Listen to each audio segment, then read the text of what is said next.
Welcome back to Offworld, the show where we talk about all things space exploration and pop culture. I'm Ariel Waldman. And I'm Norm Chan. And this week, we're going to be talking about a new television show. It's rooted in space history, but it isn't quite history. Yeah, we're talking about For All Mankind. It's new on Apple TV+. And we watched the first 3 episodes. So, we'll have spoilers in the show for the first 3 episodes, but we haven't seen the entire show. So if you kind of want to know, why you want to get into this show and what we found so interesting about it at the beginning, definitely take a watch. I'm glad you're also doing the first 3 episodes because, as you'll soon hear, you and your guests went through quite a journey in liking the show or having new feelings about the show as you got to the 3rd episode. But please enjoy. Okay, so I'm really excited to have you both on the show because we are talking about For All Mankind, which is a new show that came out just this year. And, going into it, I wasn't really sure what to think about this show, but now I'm really excited both of you are here because it's kind of appropriate to have 3 women space geeks on this show. So, Shannon, please go ahead and introduce yourself and say a little bit about what you do. My name's Shannon Stirone. I am a freelance science journalist, and I write about all things space, and I love it. It's a lot of fun. I'm a huge fan of yours. This is Thank the you. first time I'm meeting you in public. Yeah, so this is great in real life.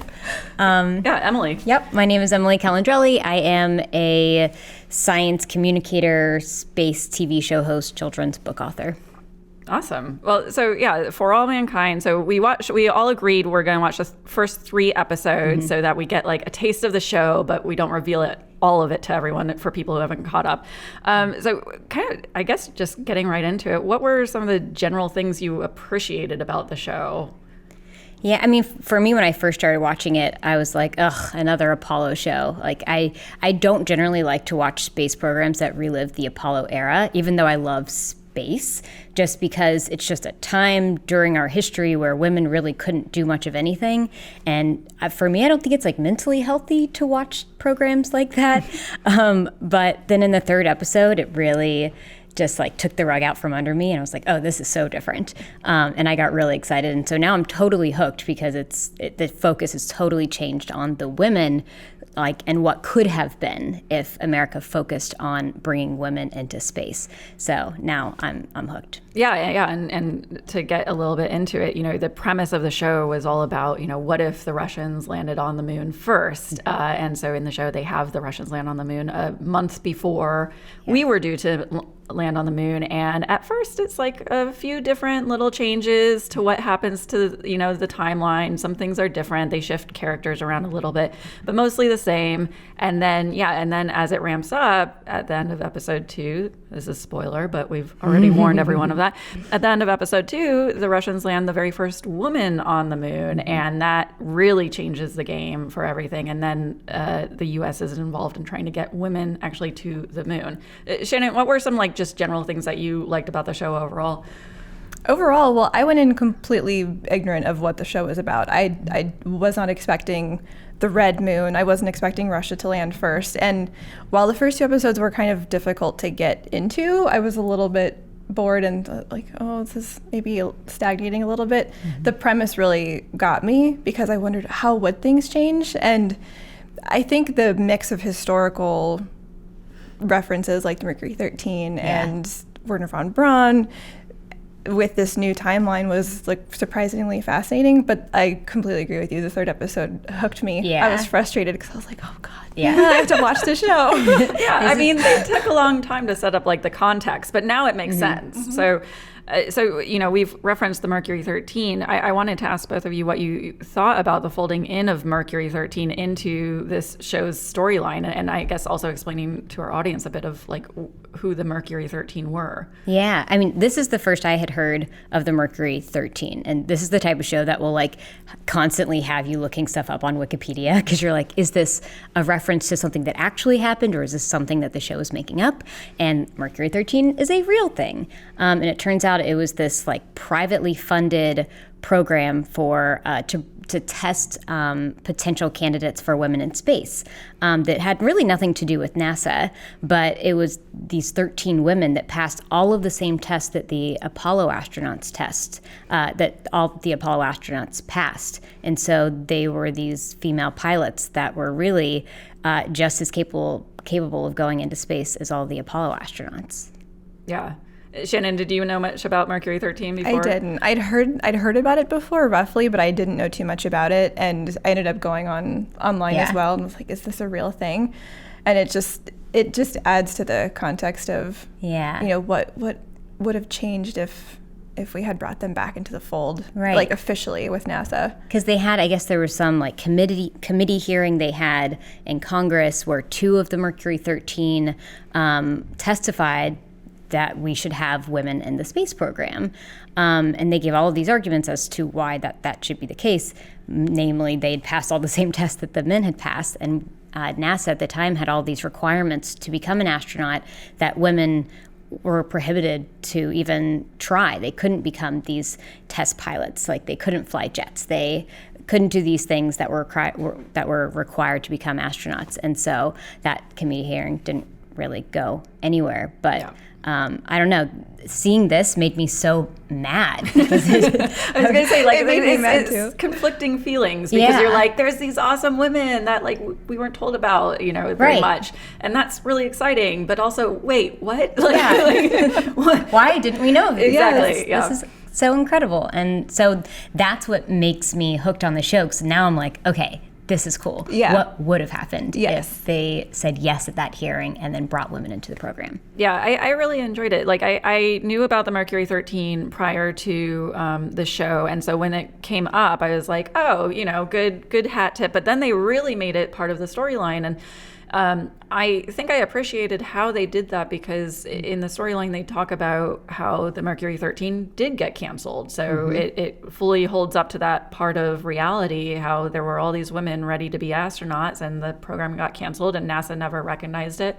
And now NASA, which we can get into a little, the reasons why a little bit later, but NASA has decided, oh crap, we need women on the moon. I guess we should look up those Mercury 13 again. And so in the story, they bring in a couple of people from Mercury 13 and then they get women from other places as well. So yeah, it was good. I wanted to actually ask also like sort of grounding this in history because this is taking place now in like 1970 to 1971-ish. So we've landed on the moon. We haven't yet sent a woman to the moon, but they're going through training, and they show some clips from our actual history in the show of women protesting for the Equal Rights Amendment, which still hasn't passed yet to this day.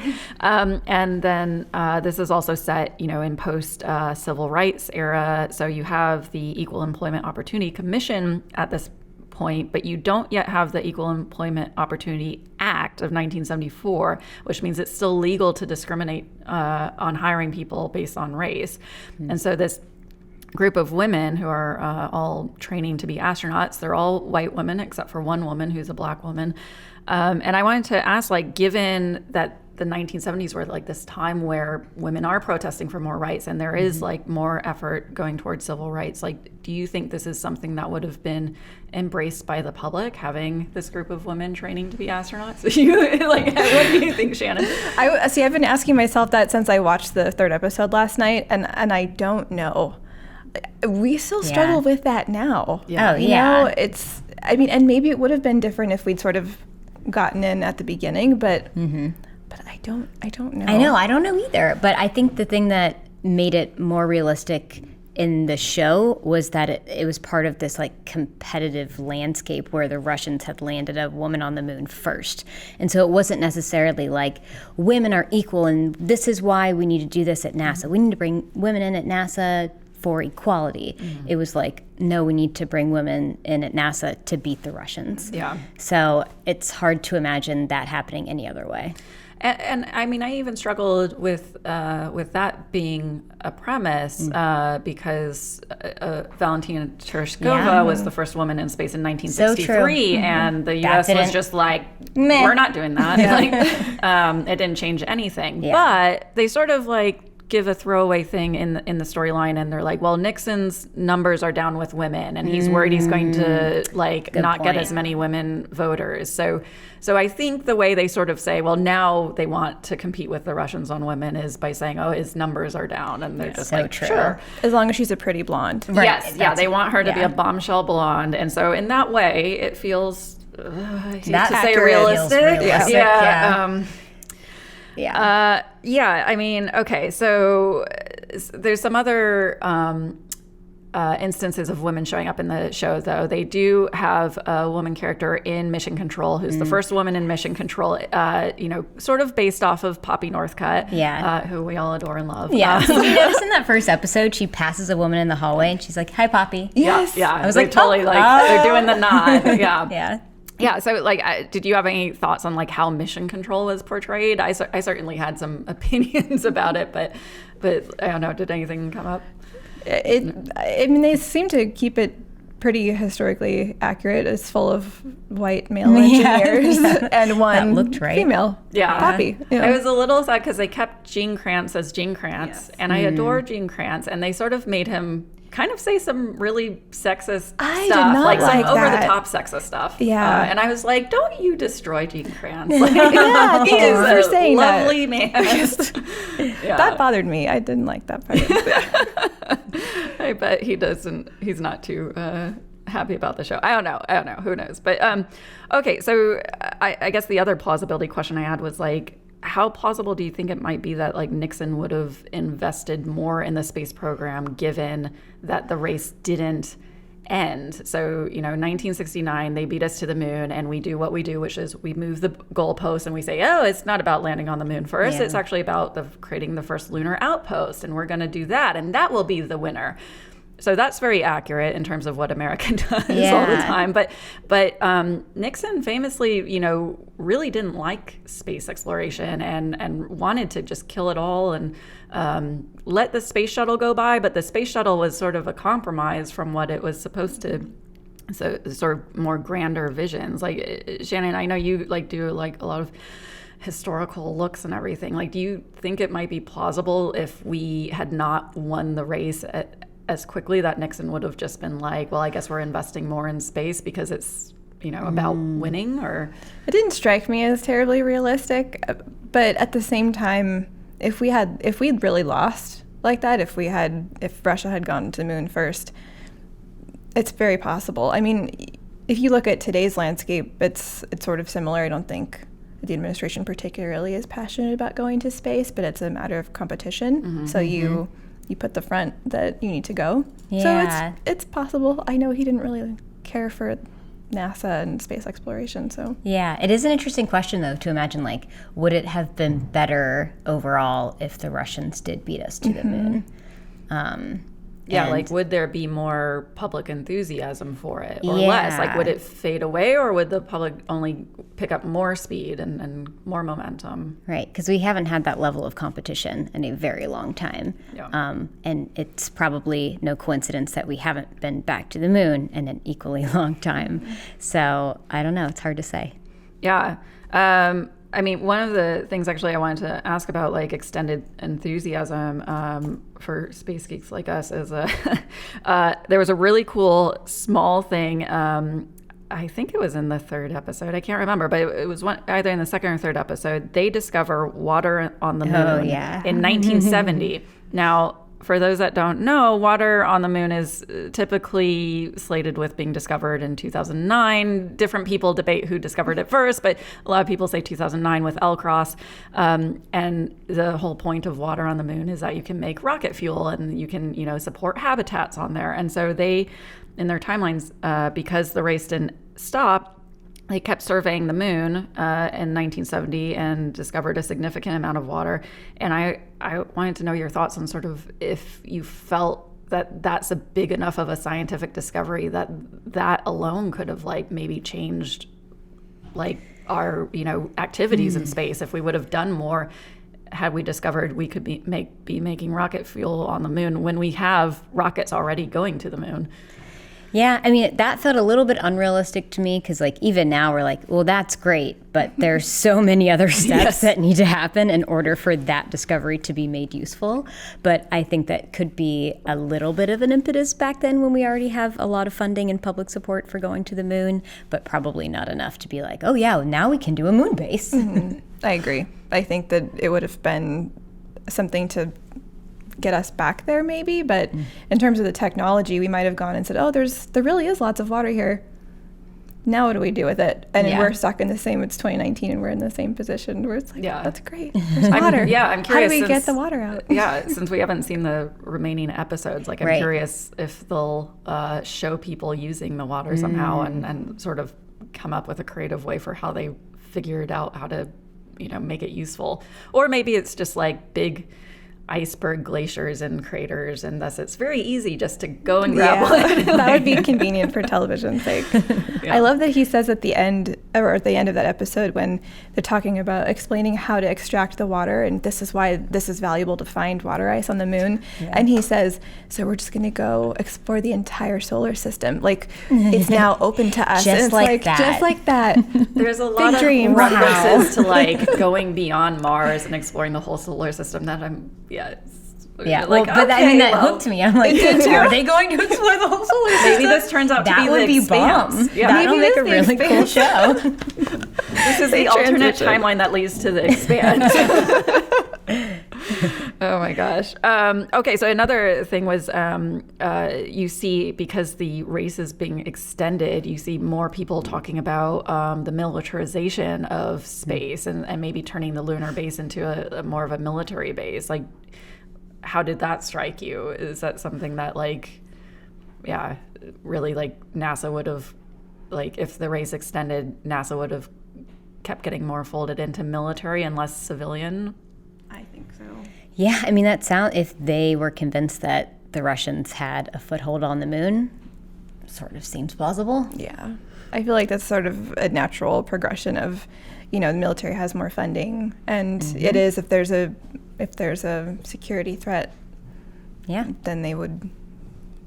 That seems like a perfectly. I feel like we're all making guesses as to like what the rest of the season. I mean, were there any other like will there be Space Force nods or things that came up that sort of struck you as interesting, even if you're not sure about them? Or I mean, learning the history of Werner von Braun and like the V2 program was like really unsettling because I feel like I knew bits and pieces of that, but we just like hail him as a hero of aerospace, and we just kind of put all the other stuff under the rug and don't really think about it. And I did really like how the show was like, but what about this? Yeah, that's terrible. Yeah, you're gone. Like, Yeah, I felt that was, I appreciated that because I had been watching it going like, God, like another show that's just like idolizing Werner von Braun and painting him as this nice old man and they make him a very central figure in the first couple of super episodes. Likable.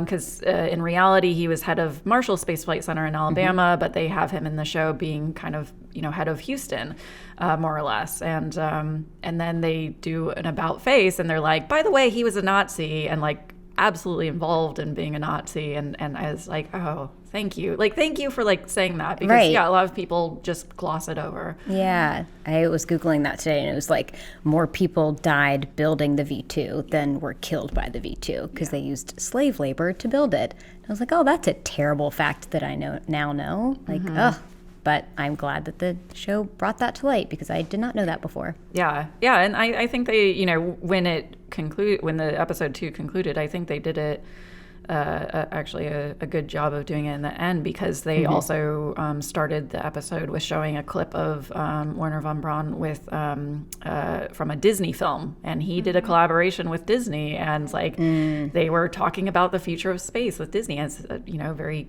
cute educational science communication film, and that's like from reality, So I think we're getting to the heart of the fact that this show, is really good for Googling a lot. Making sure you're up on your space history. So I guess my final question for both of you is, we're in 2019 in reality, where we did land on the moon first, but that was a moved goalpost.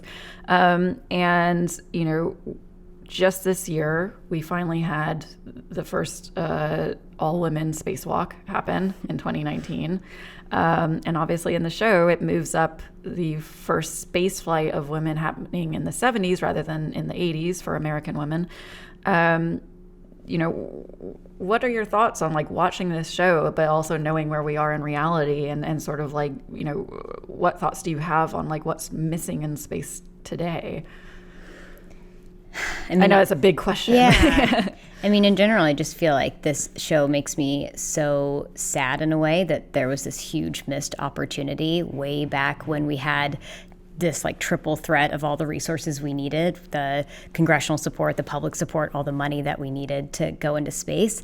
And they should have like struck while the iron is hot, because those three things never come together. And they put 12 people on the moon and they were all white guys. It's like we could have had so many firsts if you were just a little bit more forward thinking and open-minded. And I think that we should learn from that missed opportunity and hopefully apply it to times today where we have the opportunity to do that. Yeah, I feel the same. It does make me a little bit sad, because it does feel like, I think it's something that the show does particularly well, is sort of put you in that mindset of how would things actually have been different if we did bring a few of the Mercury 13 back, if we did recruit women in 1971. What would it be like now? And at once, it's very unrealistic to think that Nixon would say, well, let's get a crew of women together to go to the moon. But we haven't, you know, when we just had the all-female spacewalk, it was such a huge victory. And I think the entire internet just was in an uproar watching this. Mm-hmm. So I do hope that feeling that we get of like, this actually feels really good to see representation in space, that we carry that on. But I think that's something that's really good about the show, is sort of forcing you to think, how could things have been different, and how can they be different now, knowing that there's tons of women out there who are qualified and people of color who are qualified, and why does the astronaut corps look like that? Yeah. So often I think we forget that half the population is women. Yeah. What? I know, because the first scheduled all-female spacewalk that didn't happen, I don't know that NASA expected such a backlash. Oh, that made me so mad. It was so heartbreaking. Yeah, it was. And that made waves everywhere, because I don't think they knew that half the population is women. And this, these types of events, these firsts mean so much to us. And so when they don't happen, it's really heartbreaking. Yeah. Well, you know, on that note, a heartbreaking note, but you know, the positive thing is that, I feel like this show helps us sort of get into that critical thinking, and that in that way, at least we can start thinking about like what we need to do to change things today, knowing that we are still very far behind on everything. So, yeah. Anyway, thank you both so much for being on the show today. Yeah, thanks for having me. So I really enjoyed that conversation. Having Emily and Shannon are great, because the three of us, we're all space geeks. We all know a lot about different aspects of space and space history, but different aspects. So we didn't all know all the same history. And this show taught all three of us some new things, and also just getting to look more into the reality that we live in, and the parts of reality that they pulled in to the show was just, I don't know, it was really fascinating. And I think all three of us were really, I don't know, we really liked the show by the end of it. And I think it did its job as an alternate reality story, in that you, even as someone who follows space history, needs to look and wonder, did they do the research? What creative decisions are they making in the portrayals? And of course, the fun part is going back after you watch an episode and Googling the people, the events, see, okay, that's where they're saying history diverged a little bit, or maybe a lot of it. Yeah, and they give a lot of nods. Like we brought up, they give a nod to Poppy Northcutt, who we've had here on Offworld, and that was really cool too. And going back to Poppy, you should definitely listen to that episode or watch that episode where we had Poppy on.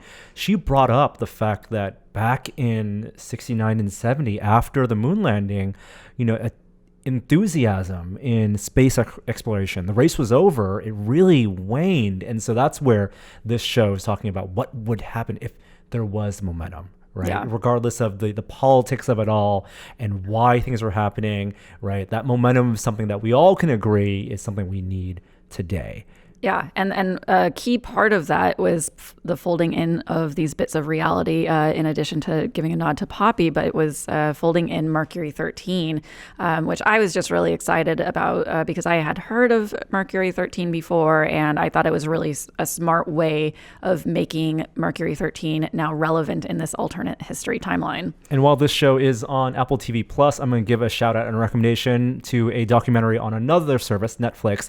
They produce a documentary about the Mercury 13. It's a wonderful watch. It was just released last year with interviews, a lot of that historical context. So highly encourage those of you who've seen For All Mankind to also check that out. Also, please check out Offworld, all our previous episodes, either on our YouTube channel or on in podcast format. You can find us on at tested.com/offworld. And Ariel and I will see you next time.